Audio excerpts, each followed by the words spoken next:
الحمد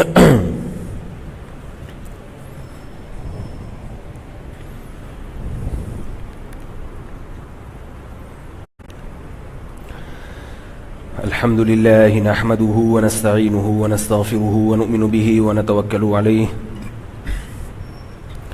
ونعوذ بالله من شرور أنفسنا ومن سيئات أعمالنا من يهده الله فلا مضل له ومن يضلل فلا هادي له ونشهد أن لا إله إلا الله وحده لا شريك له ونشهد أن محمدا عبده ورسوله صلی اللہ تعالی علیہ وعلی آلہ واصحابہ وبارک وسلم تسلیما کثیرا. اس کی آواز اگر تھوڑی سی بڑھا دیں. میرا گلا بیٹھا ہی رہتا ہے. ایک دفعہ ڈاکٹر نے پوچھا کہ آپ کا گلا کب سے خراب ہے؟ جیسے ہوتا ہے نا 3 دن سے 4 دن سے. میں نے کہا بچپن سے خراب ہے. دعا کریں گلے کی جو ہے سیٹنگ صحیح ہو جائے, اور یہ کراچی سے باہر نکلتے ہی ٹھیک ہو جاتا ہے. جیسے ہی کراچی چھوڑتا ہوں میں فوراً سب فٹ فاٹ. تو یہ ہوا کا مسئلہ ہے کراچی. کوئٹہ, لاہور, اس میں جیسے ہی انٹری ہو نا تو ایک دم سب فٹ فاٹ ہو جاتا. یہ الرجی ہے کراچی کی, حالانکہ یہیں پیدائش سے لے کے اب تک یہیں ہے کراچی میں, مگر پھر بھی یہاں کی ہوا کے عادی نہیں ہو رہے. آپ دعا کریں.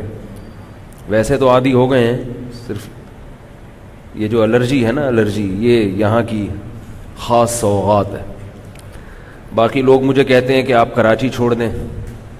تو بھائی دنیا چھوڑنا آسان ہے, کراچی والے کے لیے کراچی چھوڑنا مشکل ہے. کراچی اگر آپ جو رہ گیا زیادہ عرصہ تو وہ دنیا تو چھوڑ دے گا مگر کراچی نہیں چھوڑے گا. یہ کراچی بہرحال کراچی ہے. لاہور اگرچہ لاہور ہے لیکن کراچی بہرحال کراچی ہے. تو ہر آدمی کو اپنی جگہ سے محبت ہوتی ہے, کسی جگہ پہ کوئی طنز مقصد نہیں. لاہور والے لاہور کے بارے میں کہتے ہیں لاہور لاہور ہے, پٹھان پشاور کے بارے میں کہتے ہیں کہ پشاور پشاور ہے. تو انسان کی فطرت ہے کہ جہاں وہ بچپن گزرا ہو اس مٹی سے, اس ہوا سے بھی انسان کو محبت ہو جاتی ہے, چاہے وہ ہوا گندی ہی کیوں نہ ہو. ٹھیک, خیر. قرآن مجید میں اللہ تعالیٰ کا ارشاد ہے, یا ایھا الذین آمنوا ادخلوا فی السلم کافہ. یہ آیت میں ہر جمعے پڑھتا تو ہوں مگر اس پر بات کی نوبت نہیں آتی, اس کی تمہید ہی میں وقت گزر جاتا ہے. اے ایمان والو اسلام میں مکمل داخل ہو جاؤ, مکمل داخل ہو جاؤ. ہم لوگ اسلام کو فالو تو کرتے ہیں مگر اتنا فالو کرتے ہیں جتنا ہمارا کلچر ہمیں اجازت دیتا ہے. جہاں کلچر اور مذہب میں ٹکراؤ ہو وہاں پھر ہم کلچر کو فالو کرتے ہیں, مذہب کو فالو نہیں کرتے. دیکھو ہمارا کلچر یہ ہے کہ جمعے کی نماز پڑھنی ہے. کتنے سارے لوگ ماشاءاللہ جمعہ پڑھنے کے لیے آ گئے. کیا خیال ہے؟ کلچر میں یہ ہے کہ فجر کی نماز نہیں پڑھنی, تو فجر میں 2-3 صفیں ہوتی ہیں. آپ کہہ سکتے ہیں بھائی یہ کلچر کی وجہ سے نہیں ہے بلکہ فجر میں تو مشکل بہت ہے. تو چلو ظہر کو دیکھ لو, جمعے کی نماز بھی ظہر کے وقت میں ہوتی ہے اور عام نمازیں بھی ظہر کے وقت میں ہوتی ہیں. تو عام نمازوں میں ظہر میں کتنا ٹائم ہوتا ہے اور جمعے کی نماز میں کتنا رش ہوتا ہے. تو ایک چیز جو ہمارا کلچر جو ہمیں کہتا ہے نا وہ تو ہم کر لیتے ہیں, کلچر سے ہٹنے کے لیے تیار نہیں. اور جمعے کی نماز لوگ اس لیے بھی پڑھ لیتے ہیں کہ چلو ہفتے میں ایک دن ہے نا اور اس کی اہمیت زیادہ ہے. لیکن اس کے علاوہ اور بہت سی مثالیں ہیں جن سے صاف پتہ چلتا ہے کہ سوائے کلچر کے دین کی مخالفت کی وجہ اور کوئی چیز نہیں. علامہ اقبال نے کیا کہا تھا, 2 رنگی چھوڑ دے یک رنگ ہو جا, سراسر موم یا پھر سنگ ہو جا. سراسر موم, موم ہوتی ہے نرم اور سنگ پتھر کو کہتے ہیں نا, پتھر سخت ہوتا ہے. تو 2 رنگی چھوڑ دے, یا تو پتھر کی طرح سخت بن جا یا موم کی طرح نرم بن جا. تو علامہ اقبال کا شعر جو ہے نا اس کا آج کی زبان میں جو تشریح ہوگی وہ یہ کہ یا تو بالکل لبرل بن جاؤ، بالکل موم کی طرح نرم. سوسائٹی کیا کہہ رہی ہے، سوسائٹی کہاں جا رہی ہے، پبلک کیا کہہ رہی ہے، لوگ کیا کہہ رہے ہیں، لوگ کیا کر رہے ہیں، نرم ہو جاؤ. جہاں جاؤ ہر ایک سے مسکرا کے بات کرو. کسی کی بات پر کسی کو تنبیہ کرنا یہ صحیح ہے یہ غلط ہے، غصہ کرنا بالکل چھوڑ دو. یہ جو لبرل لوگ ہیں نا، ان کے اخلاق بہت اچھے ہوتے ہیں، ان کو غصہ نہیں آتا، کیونکہ جب انہوں نے سب چیزوں کو قبول کر لیا ہے کہ بھائی سب ٹھیک ہے، اور اگر کوئی غلط ہو بھی رہا ہے تو وہ کہتے ہیں میری رائے میں غلط ہے نا، اس کی رائے میں یہ غلط نہیں ہے، ٹھیک ہے تمہاری یہ رائے ہماری یہ رائے. تبھی آپ دیکھیں غامدی صاحب کو غصہ نہیں آتا، دیکھا ہوگا نا آپ نے، بہت پیارے اخلاق سے بات کرتے ہیں. وجہ اس کی یہ نہیں ہے کہ اخلاق اچھے ہیں، وجہ اس کی ہے کہ دین سے رشتہ نہیں ہے مضبوط. جب آپ کا کسی سے مضبوط رشتہ ہوتا ہے اور اس پر کوئی الزام لگتا ہے، بعض دفعہ آپ طیش میں آ جاتے ہیں. دیکھو ایک مثال دیتا ہوں میں غامدی صاحب کا نام لے کر مجھے کسی شخصیت سے نفرت نہیں ہے. غامدیت ایک سوچ ہے، مقصد غامدی صاحب پہ رد کرنا نہیں. غامدیت باقاعدہ ایک فرقہ بن چکا ہے، سوچ ہے. اس قسم کے اور بہت سارے لوگ ہیں، وہ کہتے ہیں لبرل بنو. لبرل کیا ہے؟ اس کا یہ نظریہ ہے، تمہارا یہ نظریہ ہے. تو اسلام تو رواداری سکھاتا ہے، اسلام تو محبت سکھاتا ہے. پیس لونگ آرگنائزیشن کے نام سے ایک ہمارے ہاں تنظیم بنی تھی، منکرین حدیث نے بنائی تھی. وہ حدیث کے منکر تھے اور تنظیم کیا بنائی؟ پیس لونگ آرگنائزیشن. پیس، امن، لونگ، محبت. کام کیا کر رہے ہیں؟ حدیث کا انکار.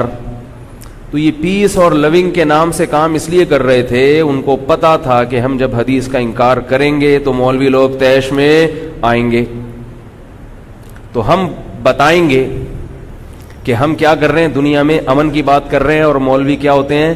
جذباتی. او بھائی تو حدیث کا انکار کر رہا ہے، اللہ کے بندے آدھے سے زیادہ دین، 95% دین بلکہ وہ تو حدیث سے پہنچا ہے.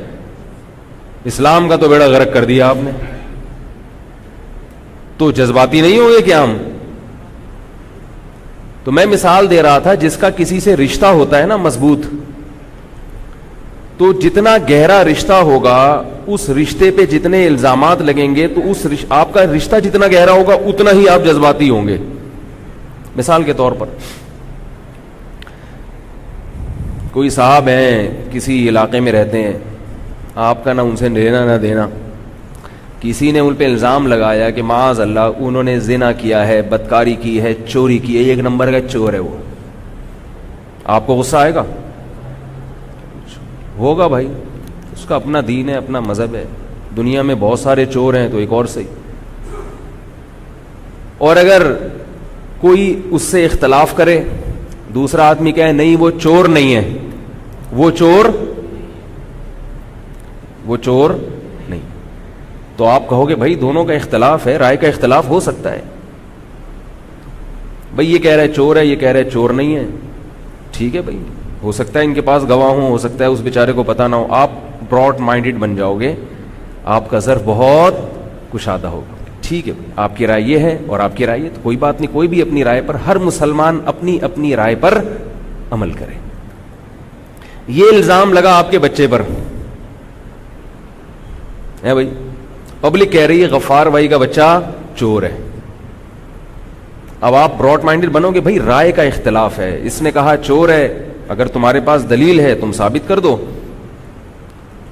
اور اگر دلیل نہیں ہے تو اس سے قسم اٹھوا لیتے ہیں. کوئی اتنی فکر کی بات نہیں، رائے کا اختلاف ہے. ہوتا ہے بعض دفعہ کسی کو پتا ہوتا ہے کہ یہ چور ہے، بعض دفعہ کوئی سمجھتا ہے کہ یہ چور نہیں ہے. تو یہ میچور پنا تو نہ ہوا نا کہ چور کا الزام لگے اور آپ غصے ہو جائیں. تو میچور ہونے کی علامت ہے کہ آپ کو کوئی چور بھی بول دے تو آپ غصے نہ ہوں. یہ تقریر چلے گی اس وقت. اگر وہ بچہ آپ کا ہی ہے اور اس پر اس قسم کا الزام لگے، آپ طیش میں آؤ گے کہ نہیں آؤ گے؟ کیونکہ اس سے آپ کا رشتہ مضبوط ہے. آپ کہو گے یہ کیا ہو رہا ہے بھائی، میری تو نسل پر اگر بچے پر چور کا الزام لگ جائے، اس کا کردار مجروح ہو جائے، تو معاشرے میں آپ کبھی بھی سر اٹھا کے چلنے کے قابل نہیں رہو گے.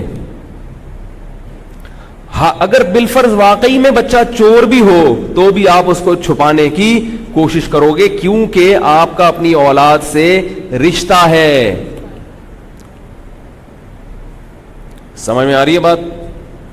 تو اب یہ جو غامدیت والی سوچ ہے نا، اس قسم کے لبرل پروفیسر، سارے پروفیسر ایک جیسے نہیں ہوتے، میں بار بار بتا رہا ہوں، جو اس قسم کی سوچ رکھنے والے ہیں وہ کہتے ہیں کہ اگر میں نے حضرت عیسیٰ کی حیات کا انکار کر دیا تو یہ میری تھنکنگ ہے، میرا نظریہ ہے. آپ اگر ان کی حیات کے قائل ہیں تو ٹھیک ہے. اگر آپ مانتے ہیں کہ حضرت عیسیٰ علیہ السلام دنیا میں آئیں گے، نازل ہوگے، تو آپ کی سوچ ہے، اس میں غصہ ہونے کی کیا بات. اور اس کے سامنے جو مولوی بیٹھے ہوتے ہیں وہ کیسے اندر سے پھٹ رہے ہوتے ہیں یہ کیا بولو، یہ کیا. پھر وہ اتنے غصے ہوتے ہیں کہ ان سے یا ایک تو پہلے سے تیاری نہیں کی ہوتی انہوں نے موضوع پر، اور اوپر سے غصہ بھی آ رہا ہوتا ہے ان کو، یار یہ باتیں کیا کر رہے ہیں. تو جب غصہ بھی آ رہا ہو اور اس موضوع پر آپ کی تیاری نہ ہو تو آپ پھر پھینکنا شروع کر دیتے، ابے تم ایسے، ابے تم تو گمراہ ہو. پھر نیچے لوگ جو کمنٹس کرتے ہیں نا وہ مذاق اڑاتے ہیں، بولتے ہیں ان کے اخلاق دیکھو کتنے اچھے اور ان مولویوں کے اخلاق دیکھو. ایک دفعہ ایسے ہی کوئی بحث ہو رہی تھی، میں نے یوٹیوب پہ دیکھا تو نیچے لوگوں کے کمنٹس آئے تھے کہ کچھ ہو نہ ہو اخلاق بہرحال ہم غامدی صاحب سے ہی سیکھیں گے. ٹھیک ہے ان کی بات غلط ہو سکتی ہے مگر اخلاق انہی سے سیکھیں گے. تو میں یہ اخلاق کی حیثیت بتا رہا ہوں آپ کو، اخلاق کی ڈیفینیشن کیا ہے وہ مجھے بتائیں، میں اخلاق کی حقیقی تعریف بتاؤں گا آپ کو، اخلاق کسے کہتے ہیں. باقی پہلے میں یہ بات مکمل کر لوں کہ یہ جو غصہ نہیں آتا اس کی وجہ کیا ہے کہ دین سے رشتہ مضبوط نہیں ہے. کوئی کچھ بھی اٹھا کے اختلاف رائے کر لے، آپ کہتے ہو سب چلتا ہے، ایسا نہیں ہے. اختلاف رائے کی بھی ایک حد ہے، اس سے آگے اختلاف ہوگا تو وہ دین میں تحریف شروع ہو جائے گی، وہ اختلاف رائے نہیں ہوگا. دیکھو شریعت میں کچھ عقائد ہیں، کچھ چیزیں ایسی ہیں جن کا تعلق، یہ بہت اہم موضوع ہے، اس کو غور سے سنیں تاکہ ہمیں پتہ چلے کہ کہاں ہم نے رائے کے اختلاف کو برداشت کرنا ہے اور کہاں رائے کا اختلاف قابل برداشت نہیں ہے. اس پہ ہم خاموش نہیں رہیں گے. ہم یہ نہیں کہہ رہے کہ مار دھاڑ شروع کر دو، یہ تو غلط ہے، جائز نہیں ہے، لیکن آپ پھر کھل کے اپنی رائے کا اظہار بھی کریں گے. اور غصہ آنا آپ کے غیرت مند ہونے کی علامت ہے، اس کی علامت ہوگی کہ آپ کا دین سے رشتہ مضبوط ہے. اب آپ کے بیٹے پر الزام لگ رہا ہے کہ یہ زانی ہے، یہ چور ہے، اور آپ چپ بیٹھے ہوئے کہ کوئی بات نہیں، رائے کے اختلاف ہے. اس کا مطلب ہے کہ یہ آپ کا بیٹا ہے نہیں، یہ آپ کا بیٹا نہیں. ہوتا تو آپ کو غصہ آتا. تو میں یہ عرض کر رہا تھا کہ اختلاف رائے شریعت میں کہاں تک ہو سکتا ہے، بلکہ شریعت کیا اس کا ایک عمومی ضابطہ ہے، ایک عمومی ضابطہ ہے کہ رائے کا اختلاف وہاں ہوگا جہاں دلائل شریعت ہی نے کسی چیز کو بہت دو ٹوک اور واضح انداز میں بیان نہیں کیا ہوگا. سمجھ رہے ہو بات کو؟ کچھ چیزیں ایسی ہیں جن کا ہمارے عقیدے سے، نظریے سے تعلق ہے. پھر ان عقائد کی بھی دو قسمیں ہیں، ایک اسلام کے بنیادی عقائد اور ایک وہ عقائد ان کی تشریح میں جب آپ گہرائی میں جائیں گے اس گہرائی میں بعض دفعہ اختلاف ہو جاتا ہے. وہ اختلاف بھی ایسا ہے کہ اس میں بھی دو رائے، بولو بھائی، ہو سکتی ہیں، اس میں بھی دو رائے ہو سکتی ہیں. اس کی میں آپ کو ایک مثال دیتا ہوں کہ اس کائنات میں سب سے افضل ذات کون سی ہے؟ اللہ کی ذات. اس میں کوئی اختلاف نہیں ہو سکتا. جو رسول کو اللہ سے بڑھا دے تو ہم کیا اسے کہیں گے کہ اس میں دو رائے ہو سکتی ہیں؟ بول لو بھائی، نہیں کہتے بھائی. اللہ بعد از خدا بزرگ توئی، قصہ مختصر، نبی کا درجہ اللہ کے بعد. اب ہمارے اکابر کی کتابوں میں المہند علی المفند میں یہ عقیدہ لکھا ہوا ہے کہ رسول اللہ صلی اللہ علیہ وسلم کے جسد اطہر کے ساتھ قبر کی جو مٹی ٹچ ہو رہی ہے وہ مٹی عرش سے بھی افضل اور کعبہ سے بھی افضل ہے. یہ عقیدہ لکھا ہوا ہے. اس پہ بہت سے لوگ اعتراض کرتے ہیں. ایک صاحب میرے پاس آئے اور بڑے طیش میں تھے، وہ کہنے لگے کہ آپ کی جو اکابر ہیں نا ان کی عقیدے کی کتابوں میں شرک بھرا ہوا ہے. میں نے کہا بتائیں جی کہاں شرک ہے؟ تو انہوں نے بتایا کہ بھائی یہ بیٹے والی مثال کو پکڑ کے رکھیں, یہ ٹاپک چینج نہ ہو جائے, ٹھیک ہے نا, اس کو میں آگے لے کے چلوں گا کہ کن چیزوں پہ غصہ آنا چاہیے, کن پہ نہیں آنا چاہیے. یہی اصل ٹاپک چل رہا ہے کیونکہ میں دائیں بائیں نکلتا چلا جاتا ہوں. تو انہوں نے کہا کہ جو قبر سے جو آپ صلی اللہ علیہ وسلم کے جسم سے مٹی چھو رہی ہے, یہ عرش سے بھی افضل ہے اور کعبہ سے بھی افضل ہے. سمجھ رہے ہو؟ تو یہ شرک ہے. میں نے کہا کیوں شرک ہے؟ انہوں نے کہا اس میں تو آپ نے نبی صلی اللہ علیہ وسلم کی ذات کو اللہ کی ذات سے بھی بڑھا دیا ہے. میں نے کہا ایسا نہیں ہے, اللہ سے ہرگز نہیں بڑھایا. قبر کی مٹی کو عرش سے اور کعبہ سے افضل قرار دیا ہے, نبی کی ذات کو اللہ سے برتر قرار نہیں دیا. تو وہ دلیل میں کہنے لگے کہ عرش پر تو اللہ کی ذات ہے نا, تو عرش کس سے ملا ہوا ہے؟ اللہ کی ذات سے. اور قبر کی مٹی کس سے ملی ہوئی ہے؟ نبی کی ذات سے. تو یہ قبر کی مٹی تو عرش سے پھر افضل کیسے ہوئی؟ قبر کی مٹی کی افضلیت کی وجہ تو نبی ہے اور عرش کی افضلیت کی وجہ اللہ ہے. تو اس کا مطلب یہ ہوا کہ عرش افضل ہونا چاہیے نا. تو میں نے اس کا جواب یہ دیا, میں نے کہا اللہ کے بندے, قبر کی مٹی جو نبی کے جسم سے ٹچ ہوئی ہے اس کی کیفیت ہمیں معلوم ہے کہ وہ واقعی جسم کے ساتھ ملی ہوئی ہے. عرش پر جو اللہ کی ذات ہے تو اتنا تو ثابت ہے کہ اللہ عرش پر ہے, لیکن کما ہوا لائق بشانہ, اس کی کیفیت ہمیں معلوم نہیں ہے. اس میں یہ کہنا کہ معاذ اللہ کا جسم ہے کوئی اور وہ عرش کے ساتھ ٹچ ہو رہا ہے, یہ تو کفر ہے, یہ تو گستاخی ہے. یہ جو قرآن مجید کی آیات ہیں کہ اللہ عرش پر ہے, تو اس پہ اتنا اجمالی ایمان تو رکھنا ضروری ہے کہ عرش پر ہے. کس طرح ہے, اس کی کیفیت کیا ہے؟ یہ کیفیت مجہول ہے, اتنی مجہول ہے کہ اس کے بارے میں تبصرہ کرنا بھی جائز نہیں ہے. تو کہاں سے ہو گیا بھائی یہ؟ کیسے آپ کہہ سکتے ہو اس کو کہ اس میں اللہ سے بڑھا دیا؟ دوسری بات یہ, میں نے کہا کہ وہ کہنے لگے بیت اللہ کو کیسے کہہ دیا کہ نبی سے افضل ہے, کعبہ کو کیسے کہہ دیا؟ میں نے کہا کعبہ کیوں نبی سے افضل ہے, پہلے آپ اس کی دلیل دو. انہوں نے کہا وہ اللہ کا گھر ہے. تو میں نے کہا یہ اللہ کے کون ہیں؟ سمجھ میں نہیں آ رہی بات. محمد صلی اللہ علیہ وسلم اللہ کے کون ہیں؟ وہ بھی تو رسول ہیں, خدا کے بندے. سینس لیس لوگ ہیں اور بیٹھ کر فرقواریت پھیلاتے ہیں. کعبہ کی افضلیت اس لیے ہے کہ وہ اللہ کا گھر ہے, تو محمد صلی اللہ علیہ وسلم کی افضلیت بھی تو اس لیے کہ وہ اللہ کے رسول ہیں. گھر کی اہمیت اتنی نہیں ہوتی جتنی سفیر کی اہمیت ہوتی ہے. سمجھ میں نہیں آ رہی میرا غلط بات. رہا یہ مسئلہ کہ طواف کعبہ کا ہوتا ہے, نبی کا نہیں ہوتا, تو یاد رکھو کسی جگہ کے طواف ہونے سے یہ لازم نہیں آتا کہ وہ جگہ ہر لحاظ سے نبی صلی اللہ علیہ وسلم سے افضل ہے. نبی کا طواف اس لیے نہیں ہوتا کہ اس میں شرک کا شائبہ ہے. اگر نبی کے طواف کا اللہ ہمیں حکم دے دیتا, خدا کی قسم ہم 100 دفعہ طواف کرتے نبی کا. اللہ نے اجازت نہیں دی. کیوں اجازت نہیں دی؟ اس لیے کہ اس میں شرک کا شائبہ ہے. آج طواف ہو رہا ہے, کل نبی سے مانگنا بھی شروع کر دیتے. کعبہ چونکہ اینٹوں کا, دیواروں کا بنا ہوا ہے, اللہ کو معلوم تھا اس کا صرف طواف ہوگا, مسلمان اس سے دعائیں نہیں مانگیں گے, تبھی آج تک کعبہ کی عبادت نہیں ہوئی ہے. کعبہ کے سامنے سر رکھا جاتا ہے مگر دعا کس سے مانگی جاتی ہے؟ اللہ سے. اس لیے منع کیا گیا ہے. نہیں یار میرا غلط. تو یہ جو اگر کہہ دیا نا کہ وہ مٹی عرش سے افضل ہے, مٹی کو اللہ سے افضل نہیں کہا, اللہ کے عرش سے افضل کہا ہے. پھر میں نے ان سے ایک بات کہی, میں نے کہا یہ جو بات المہند علی المفند میں لکھی ہے یہ اسلام کے بنیادی عقائد میں سے نہیں ہے. اگر کوئی یہ نظریہ نہیں رکھتا بلکہ وہ یہ کہتا ہے کہ عرش افضل ہے قبر کی مٹی سے, تو بھی مسلمان ہے وہ. سمجھ میں نہیں آ رہی بات. اگر کسی کو علماء دیوبند کے عقیدے کے اس جز سے اختلاف ہے تو یہ عقیدہ ایسا ہے جس کو قرآن و سنت نے کھول کے بیان نہیں کیا, اور جس بات کو قرآن و سنت کھول کے بیان نہ کرے اس میں دو رائے ہو سکتی ہیں.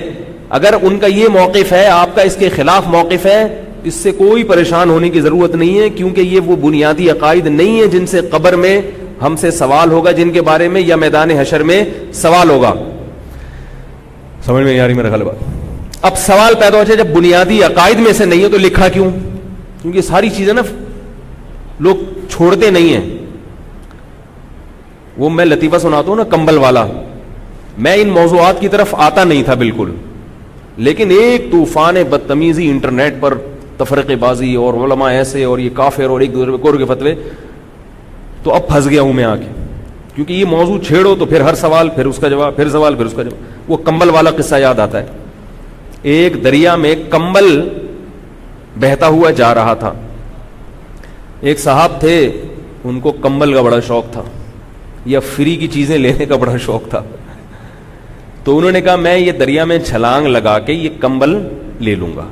حقیقت میں وہ کمبل نہیں تھا, ریچھ تھا جس کا منہ اندر تھا اور اوپر سے کیا نظر آ رہا تھا؟ کمبل. ظاہر ہے وہ کمبل جیسی اس کی کھال ہوتی ہے.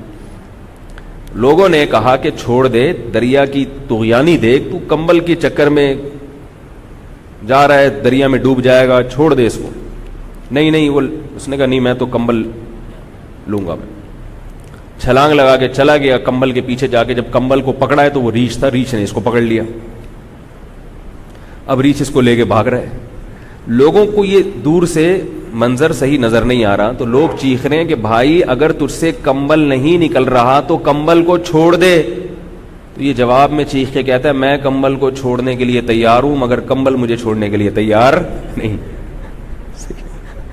تو یہ جو اختلافی بحثیں ہیں نا, ان میں جب ایک دفعہ پڑ جاؤ نا تو پھر نکلنا بڑا مشکل ہوتا ہے. اس لیے میں کوشش کرتا ہوں بچاؤ اپنے آپ, بچاؤ. بہت ہی کوئی مجبوری ہو, بہت ہی زیادہ مصیبت پڑ گئی ہے تو پھر چھیڑتا ہوں میں. تو وہ اب چھیڑ دیا ہے تو اب چھڑیں, آپ بھی چھڑیں, ہم بھی چھڑیں گے. تو لوگ پھر یہ سوال پوچھ سکتے ہیں کہ جب یہ بنیادی عقائد میں نہیں ہے تو المہند المفند میں اتنے پیچیدہ عقائد لکھنے کی ضرورت کیا ہے کہ جو لوگوں کی مینٹل اپروچ سے اوپر کی باتیں, جن کو سمجھانے کے لیے سمجھانا پڑتا ہے, کافی یعنی بحث کرنی پڑتی ہے. اس کا جواب یہ ہے کہ اصل میں وہ ایک الزام لگا تھا ہمارے بزرگوں پر. یہ بھی ایک بتا دوں, یہ بزرگوں میں ہمارے تمہارے کچھ نہیں ہوتے, بزرگ سب کے ہوتے ہیں. ہمارے اس لیے کہنا پڑتا ہے کہ جو متفقون علیہ بزرگ تھے نا, ان کو بھی لوگوں نے ہمارے کھاتے میں ڈالی کہ تم لوگوں کے ہیں یہ. بھائی سب کے ہیں, چاہے ان کا مسلک ہم سے ملتا ہو یا نہ ملتا ہو. شیخ عبد القادر گیلانی رحمۃ اللہ علیہ بڑے بزرگ تھے, وہ تو حنفی نہیں تھے, وہ تو حنبلی تھے, فقہ حنبلی کو فالو کرتے تھے, لیکن ہمارے بزرگوں میں ان کا شمار ہوتا ہے. تو بزرگ جب میں کہتا ہوں نا ہمارے, یہ بھی ایک آج کی ایک فرقواریت ہے جس نے بزرگوں کی بھی کو بھی ڈیوائڈ کر دیا. تم لوگ کے ہو گئے, یہ ہم لوگ کے ہو گئے. جیسے قاضی ہوتا ہے نا, دلہن والے کہتے ہیں ہم اپنا قاضی لائیں گے نکاح پڑھانے, وہ کہتے ہیں نہیں ہم لوگ اپنا قاضی لائیں گے. تو بزرگ سب کے بزرگ ہیں وہ. تو اس دور میں الزام لگا تھا کہ یہ لوگ گستاخ رسول ہیں. سمجھ میں آ رہی بات؟ تو وہ الزام لگا اور حرمین کے علماء کے پاس وہ بھیجا گیا ہمارے اکابر کی عبارتوں کو توڑ موڑ کے, جیسے وہ میں نے اتوار میں بیان کیا تھا نا اشرف علی رسول اللہ والا الزام. ایسے بہت سارے الزام لگا کے سعودی عرب میں, اس وقت سعودی نہیں تھا, حکومت سعودیہ نہیں تھی, جو علماء تھے اس وقت, تو وہاں جب بھیجا گیا تو وہاں کے علماء نے پھر ہندوستان کے ان علماء کے خلاف ایک فتویٰ صادر کیا کہ یہ لوگ گستاخ رسول ہیں. پھر علماء نے اس کے جواب میں ایک رسالہ لکھا اور ان عبارتوں کی تحقیق لکھی کہ یہ توڑ موڑ کے پیش کی گئی ہیں, حقیقت ایسی نہیں ہے. تو پھر انہوں نے بتایا کہ ہم تو رسول اللہ صلی اللہ علیہ وسلم سے اتنی عقیدت رکھتے ہیں کہ ہمارا تو یہ نظریہ ہے کہ نبی کے جسد اطہر کے ساتھ جو مٹی چھو رہی ہے وہ عرش اور کعبہ سے بھی افضل ہے. اتنی محبت ہے, ہم گستاخ رسول کیسے ہو سکتے ہیں؟ تو یہ اس اعتراض کے جواب میں لکھا گیا ہے. سمجھ میں نہیں آ رہی بات؟ اور پھر اس پر مکہ اور مدینہ کے درجنوں علماء نے دستخط کیے ہیں کہ ان علماء کے عقیدے قرآن و سنت کے خلاف نہیں ہیں, اور ان پر گستاخی رسول کا جو الزام لگا ہے اس الزام سے یہ لوگ بری ہیں. سمجھ میں نہیں آ رہی بات؟ میرا خیال ہے تو اس مجبوری سے یہ لکھا گیا ہے, ورنہ یہ عقیدہ ایسا نہیں ہے, یا اس طرح کے جو پیچیدہ عقائد ہیں وہ ایسے نہیں ہے کہ ہمارے علماء ان کو ممبر پہ بیٹھ کے باقاعدہ اس کو ہائی لائٹ کر کے خاص اسی پر لوگ. کوئی بھی غیر مسلم مسلمان ہوتا ہے, میرے ہاتھ پہ الحمدللہ غیر مسلم مسلمان ہوئے ہیں, علماء کے ہاتھ پہ کبھی دیکھا اس کو یہ عقیدے پڑھاتے ہوں؟ سیدھا اس سے کلمہ شہادت کا اقرار کرواتے ہیں, ختم نبوت کا اقرار کرواتے ہیں, 5 نمازیں, فرشتوں پر ایمان, اور یہ سب موٹی موٹی چیزیں، ایمان اس کا عقیدہ صحیح کیا اس کے بعد اسلام میں داخل، اسے تو المہند المفند نہیں پڑھائی جاتی. سمجھ میں آ رہی ہے بات؟ تو وہ اس لیے لکھی گئی تھی. تو اگر کوئی اس سے اختلاف کرتا، میرا تو وہی عقیدہ جو المہند المفند میں لکھا ہوا ہے، لیکن اگر کوئی اس سے اختلاف کرتا بھی ہے تو اگر وہ اسلام کے بنیادی عقائد میں سے نہیں ہے تو اس میں اختلاف رائے کرنے والا بھی اہل سنت والجماعت میں داخل ہے. سمجھ میں نہیں آ رہی میرا خیال ہے بات. اس میں ایک اور چیز اعتراض کرتے ہیں، کیونکہ المہند المفند کی بات چل پڑی ہے تو اس میں لکھا ہوا ہے کہ رسول اللہ صلی اللہ علیہ وسلم قبر میں برزخی حیات کے ساتھ زندہ ہیں اور یہ حیات دنیاوی کی سی ہے. اس کو پکڑ کے بیٹھ جاتے ہیں لوگ کہ قبر میں نبی صلی اللہ علیہ وسلم گویا دنیا جیسے زندہ ہے بالکل. یہ المہند میں لکھا ہوا ہے، یہ تو شرکی عقیدہ ہے. حالانکہ قرآن میں آتا ہے انکا میتون و انہم میتون، اے نبی آپ نے بھی مرنا ہے اور انہوں نے بھی مرنا ہے. تو قرآن تو کہہ رہا ہے مرنا ہے، مہند المفند میں لکھا ہے کہ نبی پر موت واقع، گویا کہ کیونکہ وہ دنیاوی حیات کی طرح زندہ ہیں تو گویا تو میت تو ہے ہی نہیں. وہ نہیں آ رہی میرا خیال. اور لوگ پھر فوراً ان باتوں کو لیتے ہیں، ہاں توبہ توبہ استغفر اللہ، تو اسلام سے خارج. اللہ کے بندو، جب اس میں لکھ دیا کہ دنیاوی کی سی ہے، اس کا مطلب ہے کہ دنیاوی نہیں ہے. دیکھو میں کہتا ہوں زید شیر جیسا ہے، اس کا مطلب ہے میں نے مان لیا کہ وہ شیر نہیں ہے. اگر شیر ہی ہوتا تو میں کہتا زید شیر ہی ہے. شیر کا نام غلطی سے زید رکھ دیا کسی نے. بہت سارے جنگل میں شیر ہیں جن میں سے ایک کا نام کیا ہے؟ زید ہے. تو زید ہے، شیر ہی ہے، کوئی فرق نہیں ہے. جب میں نے کہہ دیا زید شیر جیسا ہے، یہ شیر کاسا ہے، یہ شیر کی طرح ہے، حرف تشبیہ لے آیا، اس کا مطلب بعض چیزوں میں میں زید کو شیر سے تشبیہ دے رہا ہوں، حقیقت کی نفی کر رہا ہوں کہ حقیقت میں وہ شیر. بول لیا کریں خدا کی قسم پولیس بلوا لوں گا، اللہ نہ کرے، بتا رہا ہوں میں. مجھے غصہ آ گیا نا تو میں بلوا بھی لوں گا، پولیس ہی سے بیان کرواؤں گا پھر میں. پنجاب میں خطابت کا مزہ ہے، کراچی والے بالکل ایسے مرجھائے ہوئے بیٹھے ہوتے ہیں. لوگ مجھے یوٹیوب پہ پوچھتے ہیں کہ آپ کے سامنے کوئی پبلک ہوتی بھی ہے، صرف اپنے سامنے کیمرہ لگ کے بیٹھے ہوئے ہوتے ہیں. بعض دفعہ ایسے ہوتا ہے نا کوئی خطیب صرف اپنے سامنے کیمرہ رکھ کے بیٹھا ہوتا ہے، سامنے کوئی بھی نہیں ہوتا، اور دھواں دار تقریر تاکہ لوگ سمجھیں کہ ٹھاٹے مارتا ہوا سمندر ہے، ہوتا کچھ بھی نہیں. تو اپنی آوازوں سے تھوڑا سا بتا دیا کریں، میں نعرے نہیں لگوا رہا لیکن آواز سے تھوڑا سا بتا دیا کریں کہ سامنے الحمدللہ یہ ہمارا تھکا ہوا ایک کیمرہ ہے، اور یہ بھی موبائل سے بنا رہے ہیں ہم. اتنی تھکی ہوئی ہم لوگوں کی ٹیکنالوجی ہے. لوگ کہتے ہیں مجمع دکھائیں، وہ مجمع کی طرف گھوما نا تو اس کو 1 گھنٹہ دوبارہ سیٹ کرنے میں لگے گا. اس کو تھوڑا سا ہم نے مجمع کی طرف گھما دیا نا پبلک دکھانے کے لیے، تو یہ اسی زاویے پر جو 1 گھنٹے سے بیچارے 12 بجے سے یہاں بیٹھے ہوتے ہیں اس کی سیٹنگ میں، یہ سیٹنگ آؤٹ ہو جائے گی، پھر مجمع ہی نظر آئے گا، میں نظر نہیں آؤں گا. سمجھ رہے ہو؟ تو میں یہ عرض کر رہا تھا کہ جب کہہ دیا کہ وہ دنیاوی کی سی ہے تو تشبیہ دی جا رہی ہے، حقیقت کی نفی کی جا رہی ہے کہ دنیاوی نہیں ہے بلکہ وہ برزخی حیات ہے. سمجھ میں آ رہی ہے بات کہ نہیں آ رہی؟ اب سوال پیدا ہو پھر دنیا کی حیات سے تشبیہ تو دے دی، تو کن چیز، جب ہم کسی کو کہتے ہیں یہ شیر کی طرح ہے تو کوئی چیزیں تو شیر سے ملتی جلتی ہوں گی نا. تو اس میں یہ ہے کہ بھئی دنیاوی کی طرح کی مطلب یہ ہے کہ کچھ چیزیں ایسی ہیں جو دنیاوی حیات جیسی ہیں. ان میں ایک چیز ہے کہ دنیاوی میں جب دنیا میں حیات ہوتی ہے تو ہماری روح کا ہمارے جسم سے تعلق ہوتا ہے. تو قبر میں آپ صلی اللہ علیہ وسلم کو جو برزخی حیات ملی ہے اس حیات میں روح کا جسم سے تعلق ہے. کس نوعیت کا تعلق ہے اس کا ہمیں علم نہیں ہے، لیکن نفس تعلق ہے. اس پر ایک سوال پیدا ہوگا، یہ تو ہر مسلمان کی روح کا جسم سے کچھ نہ کچھ تعلق ہوتا ہے، تبھی تو عذاب قبر ہوگا، تبھی تو قبر میں ثواب ملے گا، اس کو لذت محسوس ہوتی ہے قبر میں. اس کا جواب یہ ہے کہ انبیاء کا تعلق عام لوگوں کے تعلق کی نسبت بہت طاقتور ہوتا ہے. اس کی دلیل قرآن سے ثابت ہے. قرآن مجید میں آتا ہے کہ شہداء زندہ ہوتے ہیں، مردہ نہیں ہوتے. ایک جگہ قرآن میں فرمایا وَلَا تَقُولُوا لِمَن يُقْتَلُ فِي سَبِيلِ اللَّهِ أَمْوَاتًا، کہ جو لوگ اللہ کے راستے میں قتل ہو جائیں ان کو مردہ مت کہو. اس میں ایک اشکال ہو سکتا تھا کہ اے اللہ مردہ کہنے پر پابندی ہے احترام میں، ہو سکتا ہے تو مردہ مگر کہنے پر پابندی لگا دی کہ بھئی احترام میں مردہ نہ کہو. ایک اور جگہ فرمایا لا تحسبن الذین قتلوا فی سبیل اللہ امواتا، جو لوگ اللہ کے راستے میں جہاد میں قتل ہو جائیں ان کو مردہ گمان بھی مت کرو، بل احیاء، بلکہ وہ زندہ ہیں. تو پتہ یہ چلا کہ شہید کو بھی برزخی حیات، حالانکہ دنیاوی حیات تو شہید کی بھی نہیں ہے. او بھائی دنیاوی لحاظ سے شہید زندہ ہوتا تو اس کی بیوی پر عدت کیوں واجب ہوتی؟ اسے غسل کیوں دیا جاتا؟ اس کی بیوی کو اجازت کیوں ہوتی کہ 4 مہینے 10 دن کے بعد کسی اور سے شادی کر لے؟ اس کا مطلب دنیاوی لحاظ سے وہ مر گیا ہے. لیکن ایک ایسی طاقتور حیات ملی ہے شہید کو. حیات کسے کہتے ہیں؟ روح کا اس جسم سے تعلق. قرآن میں آتا ہے نا اللہ یتوفی الانفس حین موتها، اللہ تمہاری روحوں کو تمہارے جسم سے کھینچ لیتا ہے موت کے وقت. تو موت نام ہے روح کے جسم سے تعلق کے ختم ہونے کا. آئی بات سمجھ میں؟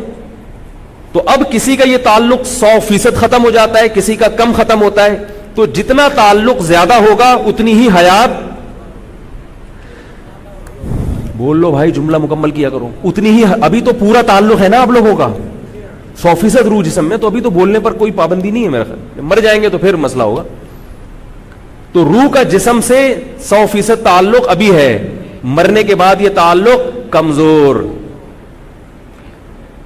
لیکن کمزور تو ہوتا ہے، ختم نہیں ہوتا. کیونکہ احادیث میں آتا ہے کہ مردے کو قبر میں عذاب بھی ہوتا ہے اور قبر میں ثواب بھی ہوتا ہے. جب عذاب بھی ہو رہا ہے ثواب بھی ہو رہا ہے اسی قبر میں ہو رہا ہے، تو اس کا مطلب اس جسم سے اس کا تعلق ہے. رہا یہ مسئلہ کہ روحیں علیین میں ہوتی ہیں، قرآن میں آتا ہے نیک لوگوں کی روحیں علیین میں، برے لوگوں کی روحیں سجین میں. تو ہم اس کا بھی انکار نہیں کرتے، ہم کہتے ہیں روح علیین میں بھی ہوتی ہے مگر اس کا اس جسم سے تعلق بھی ہوتا ہے. اب آپ کو سوال ہوگا کہ یہ ایک روح 2 جگہ کیسے ہو گئی؟ یہ سوالات لوگ کرتے ہیں. تو بھائی یہ برزخ کی چیزیں ہیں، اس کو دنیا پر قیاس مت کرو. دیکھو اللہ نے برزخ کی زندگی کو موت سے تشبیہ دی ہے، نیند سے تشبیہ دی ہے. نیند سے، نیند میں آپ کی روح کہاں کہاں بھٹکتی ہے لیکن ساتھ میں اس کا اس جسم سے تعلق برقرار رہتا ہے. آپ امریکہ میں بھی ہوتے ہو مگر اپنے بستر پہ بھی ہوتے ہو. روح آپ کی امریکہ میں ہوتی ہے مگر اس کا تعلق اسی بستر سے ہوتا ہے. اب آپ کہہ سکتے ہو وہ امریکہ یہ والا امریکہ تھوڑی ہے، تو وہ عالم برزخ کا امریکہ ہے نا. تو ہم بھی کہہ رہے ہیں علیین کہاں ہے؟ عالم برزخ کا علیین ہے. روح عالم برزخ کے علیین میں بھی ہوتی ہے. شہداء کی روح پرندوں کے پیٹ میں جنت میں بھی ہوتی ہے مگر اس کا اس جسم سے تعلق ختم نہیں ہوتا. سوتا ہوا آدمی عالم خواب میں کہاں کہاں گھوم رہا ہوتا ہے. عالم خواب کے امریکہ میں تو ہوتا ہے نا، وہ عالم خواب کے برطانیہ میں بھی ہوگا اور کہیں کہاں جیل کی کوٹری میں بھی ہوگا مگر اس کا اس جسم سے تعلق ختم نہیں ہوگا. تبھی اس کو جھنجھوڑو تو اس کو احساس ہو جاتا ہے کچھ ہو رہا ہے. تو اسی طرح مرنے کے بعد عالم خواب نہیں ہے بلکہ عالم برزخ ہے، جس کو قرآن نے تشبیہ دی ہے عالم خواب سے. تو اس میں روح علیین میں بھی ہوتی ہے مگر اس کا اس قبر سے تعلق رہتا ہے. اب جس کا جتنا زیادہ تعلق ہوگا اس پر حیات کا اطلاق اتنا ہی زیادہ ہوگا. عام مردوں کا تعلق کمزور ہوتا ہے اس لیے ان کو زندہ نہیں کہا جاتا. شہداء کا تعلق اپنے جسم سے زیادہ ہوتا ہے اس لیے قرآن نے نہ صرف یہ کہ زندہ کہا بلکہ مردہ سمجھنے پر پابندی لگا دی. اب بتاؤ شہداء کا مقام زیادہ ہے یا پیغمبروں کا زیادہ ہے؟ شہداء کا مقام سے تو پیغمبر کا مقام زیادہ ہوتا ہے. تو پیغمبر کا کی جو روح ہے اس کا جسم سے تعلق اور زیادہ طاقتور ہوتا ہے. سمجھ میں آ رہی ہے بات کہ نہیں آ رہی؟ اور زیادہ طاقتور ہوتا ہے. باقی اس کی پوری کیفیات ہمیں معلوم نہیں ہے اور اتنی گہرائی میں جانے کی چندہ ضرورت بھی نہیں ہے. اتنا عقیدہ رکھنا ضروری ہے. آگے اس پر کیا آثار مرتب ہوتے ہیں کیا ہوتا ہے چھوڑو، ان میں کیا رکھا. اچھا ایک چیز یہ بات سے بات نکل رہی، کمبل اب چھوڑ نہیں رہا مجھے. اب میں کمبل کو میں تو یا ایھا الذین آمنوا ادخلوا فی السلم کافہ والی آیت شروع کی تھی لیکن اب کمبل نے مجھے پکڑ لیا ہے. دیکھیں میں اب لڑائی کر کے کتنی دیر میں کمبل کو چھوڑنے میں کامیاب ہوتا ہوں. ایک آخری اشکال کا جواب یہ کہ بعض لوگ یہ کہتے ہیں یہ اختلافی مسائل ہیں ممبر پہ چھیڑنے نہیں چاہیے لیکن یہ اتنے چھڑ چکے ہیں کہ اس میں اتنا پروپیگنڈا ہو چکا ہے کہ اس میں اب میں چاہتا ہوں کہ اعتدال والی رائے ایک بتا دی جائے. لوگ اس میں غلط صحیح میں فرق لوگوں نے ایک عجیب سا وہ بن گیا. بعض لوگ یہ کہتے ہیں, ہم پر الزام لگاتے ہیں کہ یہ لوگ, ان لوگوں کا عقیدہ ہے کہ مردے سنتے ہیں, لہذا یہ لوگ مردوں کو زندہ مانتے ہیں اور یہ شرک پھیلا رہے ہیں. تو پہلی بات تو میرا یہ عقیدہ نہیں ہے کہ مردے سنتے ہیں, آئی بات سمجھ میں, اور یہ علماء دیوبند کا بھی متفقون علیہ عقیدہ نہیں ہے. مولانا شیم گنگوہی رحمہ اللہ تعالی, حضرت مولانا سرفراز خان صفدر صاحب جو کتنے بڑے عالم, ابھی ماضی قریب میں ان کا انتقال ہوا, ان سب کی تحقیق یہ ہے, اور اس پہ میں حوالے دوں گا تو بات لمبی ہوگی. ان کی تحقیق یہ ہے کہ جہاں نص سے کسی مردے کا سننا ثابت ہے وہاں تو ہم سننے کے قائل ہیں, عمومی طور پر ہم مردوں کے سننے کے قائل نہیں. یہ بھی ایک الزام خام خواہ میں کھاتے میں ڈالا ہوا کہ یہ مردوں کے سننے کے قائل ہیں, اور پھر اس پہ طنز, بھائی ہے ہی نہیں تو کہاں سے ہو. انک لا تسمع الموتى, قرآن کہہ رہے ہیں نبی آپ مردوں کو نہیں سنا سکتے. ولا تسمع الصم الدعاء, بہروں کو سنا نہیں سکتے, اور اندھوں کو راستہ دکھا نہیں سکتے. ولا تهدي العمي, میرا یہ نظریہ ہے, میرے شیخ حضرت مفتی رشید احمد صاحب رحمہ اللہ کا, ان کے بہت سارے شاگردوں کا نظریہ ہے کہ میت نہیں سنتی ہے, الا یہ کہ اللہ اپنی مرضی سے کسی کو اگر سنا دے تو اللہ پر تو کوئی پابندی نہیں لگا سکتا نا. آپ قبر پہ گئے, کوئی بات کی آپ نے اور اللہ نے مردے کو سنا دی تو ٹھیک ہے, لیکن عمومی قاعدہ کیا ہے کہ میت نہیں سنتی. لیکن بعض حضرات اس کے قائل ہیں کہ مردے سنتے ہیں, ہم ان کو بھی کافر اور گمراہ نہیں سمجھتے, کیونکہ وہ یہ نہیں کہتے کہ مردے خود سنتے ہیں, وہ کہتے ہیں مردوں کے تو کان نہیں بچا, سنے گا کہاں سے. وہ کہتے ہیں اللہ اپنی طاقت اور قدرت سے مردوں کو سنا دیتا ہے. تو یہ اللہ کی طاقت کی دلیل ہے, مردے کی طاقت کی دلیل نہیں ہے. اس میں شرک نہیں ہے. ہاں یہ آپ کہہ سکتے ہیں کہ دلائل کی دنیا میں کس کا نظریہ طاقتور, کس کا نظریہ کمزور. تو میری رائے یہ ہے کہ دلائل کی دنیا میں ان کا نظریہ زیادہ مضبوط ہے جو سننے کے قائل نہیں ہے. لیکن اس میں بعض علماء دوسری طرف گئے ہیں, وہ کہتے ہیں نہیں یہ نظریہ زیادہ مضبوط ہے کہ سنتے ہیں. ٹھیک ہے, ان کی رائے ہے, میری رائے ہے کہ نہیں سنتے. آ رہی ہے نہیں تو پولیس آ رہی ہے, پھر سمجھ میں نہیں آ رہی ہے تو پھر پولیس آ رہی ہے. تو میں المحند المفند کی بات کر رہا تھا. یہ دو نظریات محند المفند میں ایسے ہیں جن پر یہ لوگ بہت کیچڑ اچھالتے ہیں. تو ان کی حقیقت سمجھ میں آ گئی, یہ لکھی کیوں گئی, اور اس کا باقی ہمارے جو اصل عقائد ہیں وہ العقیدۃ الطحاویہ میں لکھے ہوئے ہیں, جو بنیادی اسلام کے عقائد ہیں. حضرت مولانا اشرف علی تھانوی رحمہ اللہ نے بھی یہ بات لکھی ہے کہ اہل سنت کے جو اصل عقائد ہیں وہ کس کتاب میں ہیں, العقیدۃ الطحاویہ. امام طحاوی حنفی رحمہ اللہ تعالی بہت بڑے محدث تھے, انہوں نے سب سے پہلی کتاب عقیدے کی لکھی ہے جو پوری دنیا میں مقبول ہوئی ہے, اس پر سب کا اتفاق ہے. سعودی عرب کی یونیورسٹیوں میں بھی وہ پڑھائی جاتی ہے, اہل حدیث حضرات کے مدارس میں بھی وہ پڑھائی جاتی ہے, اور میں نے جس مدرسے سے پڑھا ہے اس میں بھی وہی پڑھائی گئی تھی. بہت مشکل. تو اس لیے جو ہماری بیسک کتاب ہے اس میں یہ چیزیں نہیں ہیں, کیونکہ یہ تو بہت گہرائی میں جاؤں, اس میں وہ چیزیں جو آپ غیر مسلم جب مسلمان ہوتا ہے اس کو عقیدے کی اگر کتاب پیش کی جائے تو اس میں سیدھی سیدھی باتیں لکھی, بالکل ایسی بات ہے ہی نہیں کہ جس کو ایکسپلین کرنے کے لیے آپ کو ایک ایک گھنٹے کی تقریر کرنی پڑے. سمجھ رہے ہو کہ نہیں سمجھ رہے؟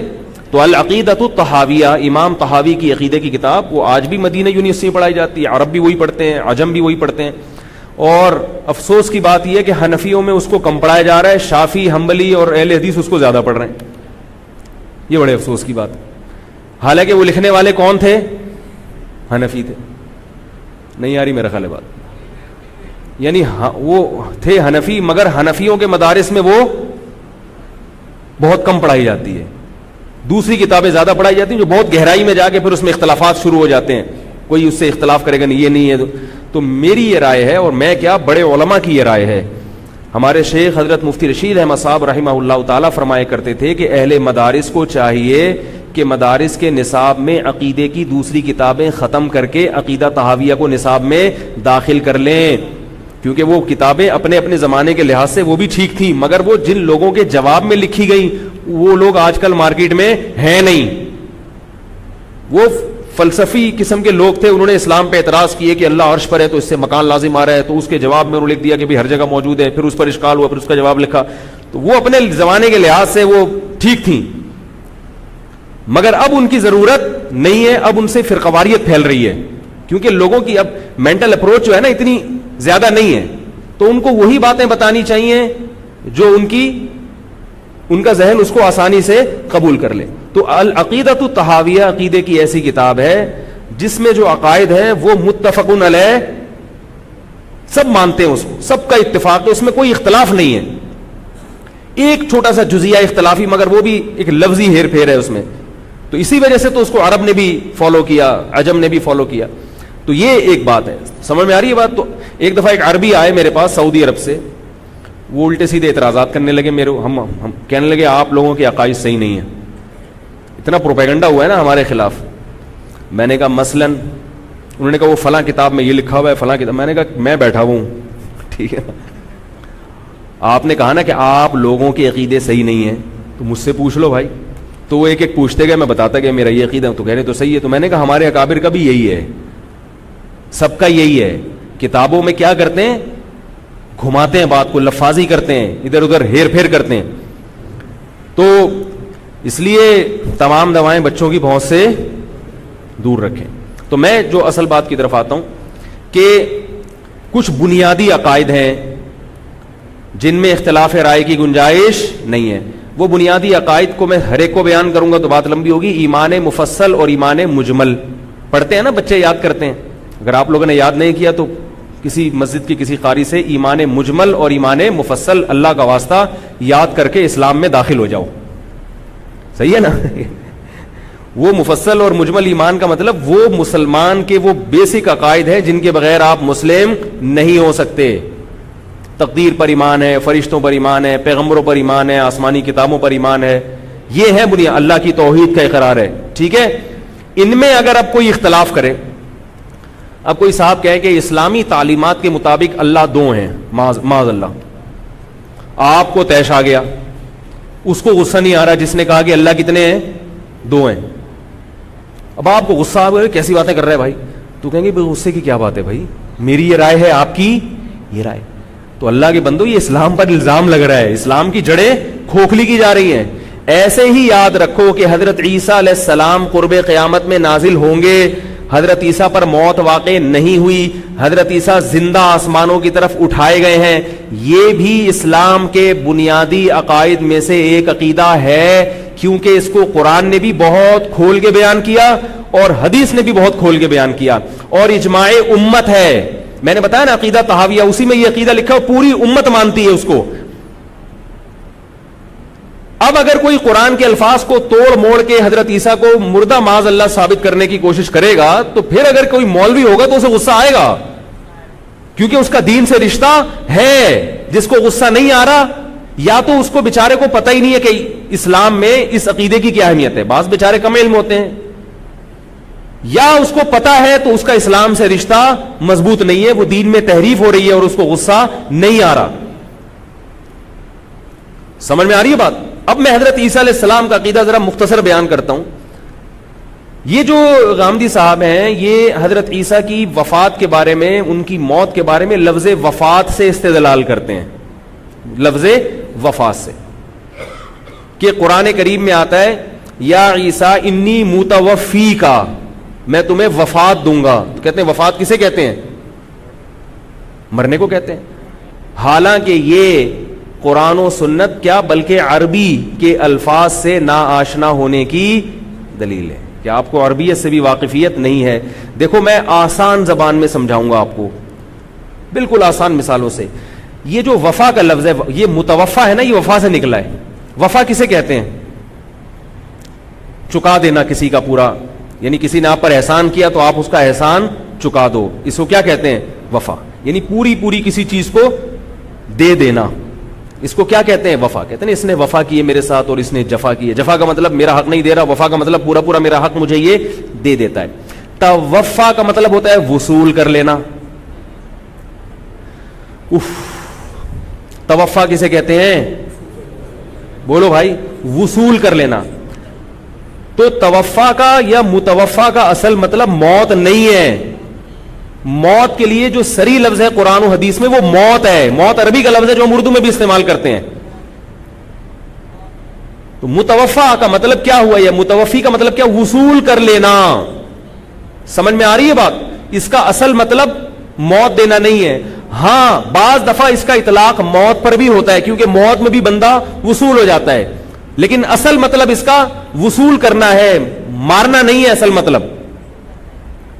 اس کی دلیل قرآن ہی میں، قرآن کہہ رہے اللہ یتوفی الانفس حین موتها، اللہ روح کو وصول کر لیتا ہے مرنے کے وقت، والتی لم تمت فی منامها، اور جن کی موت کا وقت نہیں آیا نیند کے وقت ان کی روحوں کو اللہ تعالیٰ وصول کر لیتے ہیں.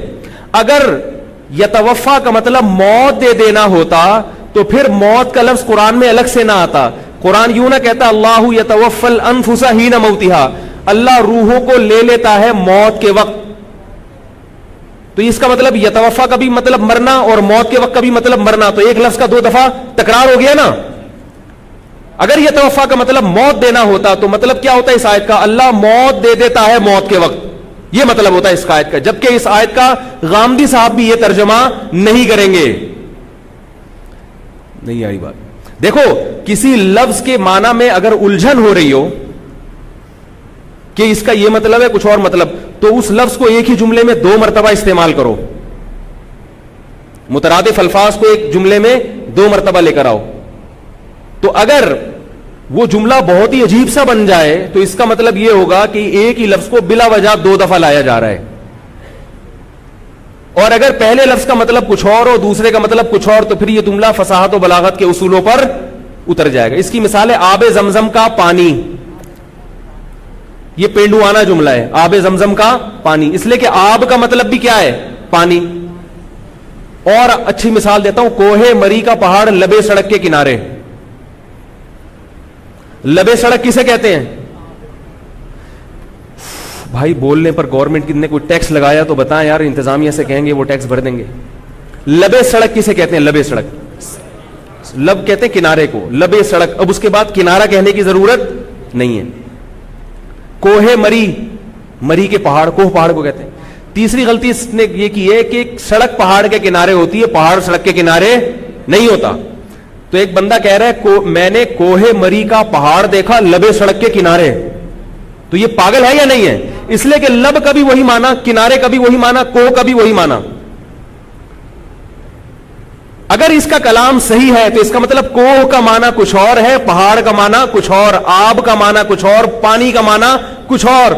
تو اگر یہ توفا کا مطلب موت دینا ہوتا تو پھر آگے موت کا مطلب کیا ہے؟ پھر اللہ یتوفی الانفس حین موتها، اللہ موت کے وقت تمہارے نفس کو وصول کر لیتا ہے. پتہ چلا اس کا مطلب وصول کرنا ہے، اور یہ وصولی کب ہوتی ہے؟ موت کے وقت ہوتی ہے. تو یتوفا کا اصل مطلب موت دینا نہیں ہوا بلکہ وصول کرنا ہوا. ہاں یہ وصولی کبھی موت کی صورت میں ہوتی ہے، کبھی موت کے بغیر ہوتی ہے. دونوں قسم کی وصولیوں کو یہ لفظ شامل ہے. تو قرآن میں موت کے معنی میں بھی استعمال ہوا ہے، اس لیے نہیں کہ اس کے اصل معنی موت ہے، اس لیے کہ اصل معنی وصولی ہے. اور وصولی موت میں بھی ہوتی ہے لیکن موت کے بغیر بھی ہوتی ہے. اب حضرت عیسیٰ کے بارے میں قرآن کیا کہہ رہا ہے؟ انی متوفی کا، اے عیسیٰ میں تجھے وصول کر لوں گا، ورافعک الیہ، اور اپنی طرف اٹھا لوں گا. تو پتہ چلا کہ قرآن کہہ رہا ہے کہ متوفا کے 2 مطلب آتے ہیں. تو میں اگلا لفظ لا کے متوفا کے پہلے والے ایک مطلب کی تعیین کر رہا ہوں. ورنہ جب کسی کو موت دی جاتی ہے تو اوپر اٹھایا نہیں جاتا. نہیں آ رہی بات. اب اس پہ بھی ممکن ہے کوئی اشکال کرے کہ بھئی یہاں تک سمجھ میں آ گیا. یہ عطف جو ہے نا عربی میں تفسیری عطف بھی ہوتا ہے. پچھلا جملہ ایسا ہے جس میں 2 احتمال ہیں، تو واو لا کے آپ نے اس کا اصل معنی متعین کر دیا کہ یہ والا معنی ہے. اے عیسیٰ میں تجھے وصول کروں گا، ورافعک، اور اٹھاؤں گا اپنی طرف. اب بعض لوگ اس کے کہتے ہیں اٹھاؤں گا کا مطلب یہ ہے کہ تجھے اونچا مرتبہ دوں گا میں.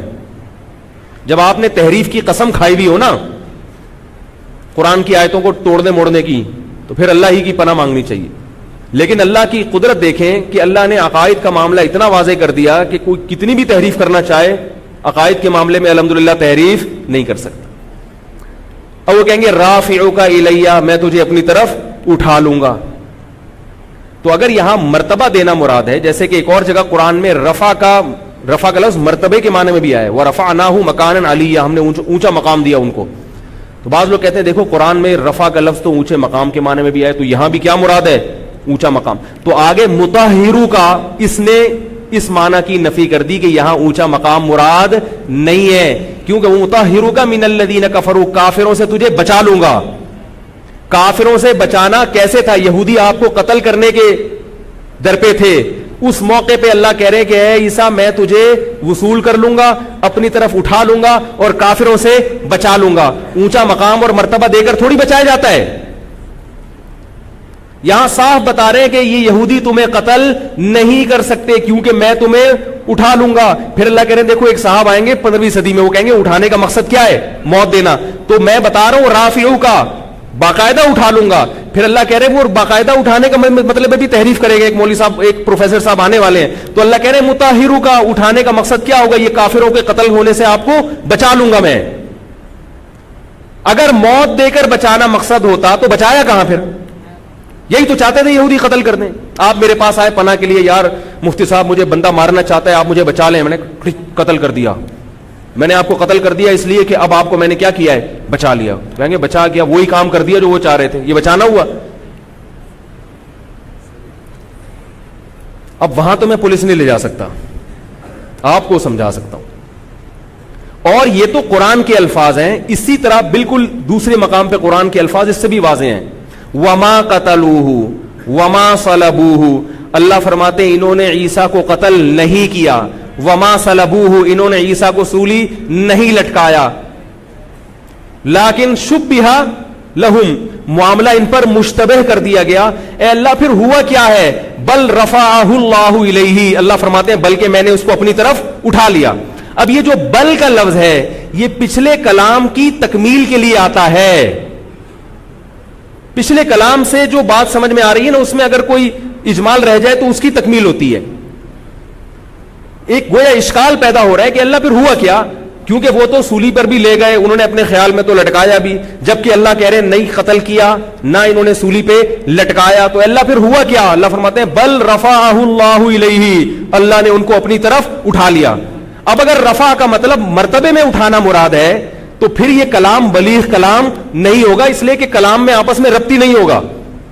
پھر کلام کا مطلب یہ ہو جائے گا کہ نہ انہوں نے عیسیٰ کو قتل کیا نہ سولی پہ لٹکایا. اے اللہ پھر وہ جو واقعہ ہوا تھا اس میں نتیجہ کیا نکلا؟ اللہ کہیں گے میں نے عیسیٰ کو بہت اونچے مرتبہ دے دیا. تو مرتبہ دینے کا اس پچھلی آیت سے ربط کیا ہوا؟ او بھائی ایک بندہ میرے پاس آیا پناہ کے لیے کہ مولوی صاحب ڈاکو لگے ہوئے مجھے قتل کرنا چاہتے ہیں. اب کیا ہوا؟ میں نے آپ کو چھپا لیا یا کسی دوسرے ملک بھجوا دیا. اب آپ کے ابا آئے کہ مولوی صاحب آپ کے پاس میں نے سنا ہے کہ میرا بچہ آیا تھا پناہ کے لیے, تو میں تسلی کہوں گا کہ بھائی ڈاکوؤں نے اس کو قتل نہیں کیا, تسلی رکھیں, اور نہ ڈاکو نے اس کو سولی دی. فوراً ابا کہیں گے پھر ہوا کیا؟ کہوں گا میں نے اس کو بہت اونچے مرتبے پہ پہنچا دیا. اب ابا ڈر جائیں گے, لگتا ہے کہ اس نے خود ہی شہادت کے مرتبے پر پہنچا دیا. خدا کے بندو کامن سینس استعمال کرو. کن لوگوں کے پیچھے بھاگ رہے ہو؟ علماء کیا ختم ہو گئے دنیا سے جو آپ دین سیکھنے کے لیے پروفیسروں کے پاس جا رہے ہو؟ سارے پروفیسر میں مانتا ہوں گمراہ نہیں ہوتے, ان میں بھی ہر طرح کے لوگ ہوتے ہیں, بہت سے علم بھی رکھتے ہیں, لیکن دین سیکھا جائے گا ان علماء سے جو مدارس سے پڑھ کر آتے ہیں, جن کا کوئی سلسلہ ہے صدیوں سے چلا آ رہا ہے. یتیم نہیں ہے دین. یہ عجیب عجیب قسم کی تعویلات. اور آگے قرآن کہہ رہا وکان اللہ عزیزا حکیما, اللہ زبردست غالب ہے اور حکمت والا ہے. اللہ اپنی یہ صفت کیوں بیان کر رہا ہے کہ تمہیں اشکال ہوگا اللہ آسمان پر اٹھایا, ہزاروں سال ہو گئے ابھی تک نہیں آئے نیچے, یہ کیا ہو رہا ہے؟ اس اشکال کا اللہ جواب دے رہے اللہ بڑا طاقتور ہے. یہ آیت خود اس بات کی علامت ہے کہ یہاں رفع سے مراد کیا ہے؟ جسمانی طور پر اٹھانا مراد ہے, روحانی مرتبہ دینا مراد نہیں ہے. آ گئی سمجھ میں کہ نہیں آئی ہے؟ تو بات کیا چل رہی تھی؟ تو میں یہ کہہ رہا تھا اب اس قسم کے عقائد جب غامدی صاحب چھیڑیں گے مارکیٹ میں تو پھر سامنے بیٹھے ہوئے آدمی کو اگر غصہ آ جائے تو یہ غیرت کی علامت ہوگی. اور غامدی صاحب کو غصہ نہیں آ رہا یا ان جیسے لوگوں کو غصہ نہیں آ رہا تو یہ اخلاق کی علامت نہیں ہے, یہ اس کی علامت ہے کہ آپ کا دین سے رشتہ مضبوط نہیں ہے. مضبوط ہوتا تو آپ کو بھی غیرت. یہ کیا ہو رہا ہے بھائی, دین میں تحریف کیوں ہو رہی ہے؟ اسی طرح معراج ہے رسول اللہ صلی اللہ علیہ وسلم کی. یہ بات درست ہے کہ اسلاف میں بعض ایسے لوگ گزرے ہیں کہ جو معراج روحانی کے قائل تھے, جسمانی کے قائل نہیں تھے, مگر یہ وہ لوگ تھے جن کے پاس دلائل پوری طور پر پہنچے نہیں تھے. بعد میں اہل سنت کا اجماع ہو گیا اس پر کہ نبی کی جو معراج ہے وہ جسمانی ہے, روحانی نہیں ہے. اس پر میں کسی اور وقت میں دلائل دوں گا, یا میں شاید اس پر ایک بات ہو بھی چکی ہے. وہ بھی جسم سے نبی صلی اللہ علیہ وسلم جو ہے نا وہ, اور جو لوگ آسمان کی طرف جانے کے جسم سے قائل نہیں ہے وہ بھی بیت المقدس تک جانے کے قائل ہیں کہ بیت المقدس میں نبی اپنے جسم کے ساتھ گئے ہیں, وہاں لاکھوں پیغمبروں کی آپ نے امامت کرائی ہے. اور اسی سے بعض لوگوں نے امام ابو حنیفہ کے فقہ پہ استدلال بھی کیا کہ نبی نے جب نماز پڑھائی تھی, فرقہ واریت مسائل تو جلدی چھوڑ رہا ہوں میں, ٹھیک ہے نا, کمبل نہیں چھوڑ رہا نا, کہ بھائی نبی صلی اللہ علیہ وسلم ایک اس کو لطیفہ سمجھ لیں آپ, یہ کوئی شرعی دلیل نہیں ہے, چٹکلا ہے یہ, اس کو لے کے کہیں مناظرہ نہ شروع کر دیں کہ بھئی نبی صلی اللہ علیہ وسلم پر سورہ فاتحہ نازل ہوئی ہے. قرآن میں حدیث سے قرآن سے پتہ چلتا ہے کہ یہ سورہ فاتحہ نبی کی خصوصیت ہے, پچھلی امتوں پر نازل نہیں ہوئی. اب نبی نے جب فاتحہ پڑھی تھی تو پیچھے پیغمبروں نے پڑھی ہوگی, بولو بھائی, پڑھی ہوگی پیغمبروں نے پیچھے, ان پر تو نازل نہیں ہوئی, ان کی نماز ہوئی کہ نہیں ہوئی. تو ایسے ہی مقتدی ہم یہ کہتے ہیں کہ اگر امام کے پیچھے فاتحہ نہ پڑھے تو امام کی فاتحہ اس کے لیے کافی ہے, لیکن یہ کلپ نہ بنا دیں اللہ کا واسطہ, یہ کل دلیل نہیں ہے. دلائل قرآن و سنت سے ہوتے ہیں, یہ ایک چٹکلا ہے. کسی استاد سے ہم نے سنا تھا, ہم نے بھی ہنس کے تھوڑا سا مسکرا دیے, انہوں نے مسکرا کے سنا, یہ کوئی شرعی دلیل نہیں ہے کہ اس پہ آپ کا چیلنج ہے میرا مناظرے کے لیے اس نے کیا دلیل دی ہے, صرف تاریخی واقعہ اور ایسی چٹکلائی. تو آپ کو خوش کرنے کے لیے, کیونکہ گھر میں بھی سب پریشان ہیں آج کل, تو مسجد میں تھوڑا سا خوش ہو جائیں گے. اس کی اس سے زیادہ کوئی حیثیت نہیں ہے. حدیث جو ہماری ہے نا امام کے پیچھے فاتحہ نہ پڑھنے کی, وہ من کان لہ امام فقراءۃ الامام لہ قراءۃ, حدیث میں آتا ہے جس کا امام ہے تو امام کی قراءت مقتدی کے لیے کافی. اس کے علاوہ بھی ہیں دلائل, بہرحال یہ اختلافی مسئلہ ہے, دونوں طرف دلائل ہے. اس میں اگر آپ کو غصہ آئے گا تو یہ آپ کے پاگل ہونے کی دلیل ہوگی. اس میں چلتا ہے بھائی آپ کے دلیل یہ, امام شافعی کا مذہب یہ ہے کہ فاتحہ پڑھی جائے, ہمارا مذہب ہے کہ نہیں پڑھی جائے. دلائل دے دو جس کے سمجھ میں آتے ٹھیک ہے, نہیں آئے تو بھی ٹھیک ہے. اس میں آپ کو غصہ آ رہا ہے تو پاگل ہونے کی دلیل ہے, کیونکہ ان چیزوں کو شریعت نے بہت زیادہ وضاحت سے بیان نہیں کیا. اگر کیا ہوتا تو ابو حنیفہ اور امام شافعی جیسے مجتہدین کا اختلاف نہ ہوتا. ان کا اختلاف ہونا اس کی علامت ہے کہ دونوں طرف دلائل ہیں. سمجھ رہے ہو کہ نہیں سمجھ رہے؟ تو ایک تو اسلام کے وہ عقائد ہیں, ان میں اختلاف رائے کی گنجائش نہیں ہے, بنیادی عقائد. آگے ایک پیچیدگی میں جائیں گے کہ وہ عرش سے افضل ہے کہ نہیں ہے, یہ پیچیدہ باتیں ہیں, ان میں اگر کوئی اختلاف کرتے تو بھی ٹھیک ہے. اور المحند المفند کے مؤلف رحمہ اللہ نے لکھا ہے کہ ہمارے عقائد ان میں بعض ایسے ہیں کہ اگر کوئی اختلاف رکھتا ہے تو ہمیں اس پہ اعتراض نہیں ہے. انہوں نے خود یہ اس بات کا اعتراف کیا ہے. دوسری مسئلہ کیا ہے؟ دوسرا مسئلہ کہ مسائل کے باب میں, حلال و حرام کے باب میں کچھ مسائل ایسے ہیں کہ ان کو بھی شریعت نے بہت کھول کے بیان کر دیا, ان میں بھی اختلاف رائے کی گنجائش. بولو بھائی, نمازیں کتنی فرض ہیں؟ اب اس میں اگر کوئی کہ 3 فرض ہیں, اور اس میں تقلید بھی نہیں ہے. ہم 5 نمازیں اس لیے نہیں پڑھتے کہ امام حنیفہ نے کہا ہے کہ 5 نمازیں پڑھو. امام حنیفہ اگر 5 کے بجائے 4 کہتے تو امام ابو حنیفہ کی تقلید نہ کی جاتی, بلکہ وہ امام رہتے ہی نہیں, وہ مجتہد کہلاتے ہی نہیں, گمراہی کا فتویٰ سب سے پہلے ان پر لگتا. تو قرآن و حدیث میں جو مسائل قرآن و سنت نے بالکل واضح انداز میں بیان کر دیے, ان میں کسی فقہ کو فالو نہیں کیا جائے گا. نہ اس میں کوئی حنفی ہے, نہ شافعی ہے, نہ مالکی ہے, نہ حنبلی ہے, نہ اہل حدیث, کچھ بھی نہیں ہے اس میں, کیونکہ وہ بالکل 2 ٹوک الفاظ میں قرآن و سنت نے بیان کر دیے, اور اس میں اختلاف رائے کی گنجائش, بولو بھائی, نہیں رکھی. رمضان کے روزے ہیں, صدقہ فطر ہے, عید پہ صدقہ فطر دینا ہے, اس کی مقدار میں تو اختلاف ہے. پھر اس میں بھی اختلاف ہے کہ گندم ہی میں دینی ہے, اس کی قیمت بھی دے سکتے ہیں. جمہور کا مذہب یہ ہے کہ گندم ہی کی صورت میں دینی ہے. امام ابو حنیفہ کا مذہب یہ ہے کہ گندم کے پیسے بھی دے سکتے ہیں, بلکہ پیسے دینا زیادہ ثواب ہے. تو یہ اختلاف ہے. اب اس میں شافعی لوگ کیا کرتے ہیں, وہ گندم ہی دیتے ہیں. حنفی لوگ کیا کرتے ہیں, وہ پیسے دیتے ہیں. کیوں دیتے ہیں بھائی؟ دونوں طرف دلائل ہیں, دونوں طرف دلائل ہیں. تو ہم کہتے ہیں بھائی ایک فقہ کو فالو کریں گے, دوسرے کو بھی ہم برحق سمجھیں گے. تو تقلید جو ہوتی ہے ہر قسم کے مسائل میں نہیں ہوتی. جو مسائل متفق علیہ ہیں قرآن و سنت نے بہت کھول کے بیان کر دیے, اور اس میں 2 رائے, دوسری رائے کرنا نبی کی مخالفت کہلاتا ہے اس میں, اور نبی کی مخالفت میں کسی امام کی اتباع جائز نہیں ہے. یہ اور اس میں بھی غصہ آنا غیرت کی علامت ہے.